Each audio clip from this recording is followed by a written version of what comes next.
Am I the asshole for this interaction? My girlfriend wants more details than I'm willing to provide on a sexual encounter I had while we were not together.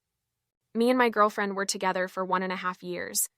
We split up for a while but continued hanging out like things were mostly the same, just less romantic. After 6 months of spending every weekend together, she said she would feel better about moving on if I slept with someone else.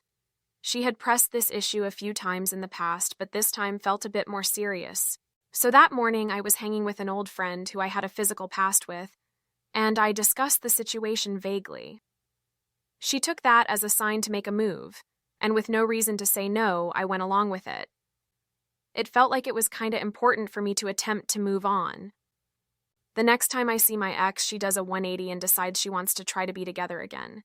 We talk about what needs to be changed, we vent out our emotions, and communicate all the needs we need met in the future, and everything is great, and I'm excited to start it back. But then it hits me. I have to tell her I slept with someone else. Even though we were separated, I still felt like she should know. She broke down, and I gave her the uneventful details. I told her we should put getting back together on hold a little while until she processes and determines if that's a deal breaker. She pressed for more info. Location, date, was protection used, the basics. I obliged and gave her the info. We got back together. Now it's a month later and she's saying she can't stop thinking about it and wants more info. Positions, did she or me orgasm, her name. Just more info than I feel comfortable with providing. She already tried going through my Instagram likes to see if she can find her. She's very sensitive, and I feel as though being able to fully picture it will be more damaging, and is unimportant to our future.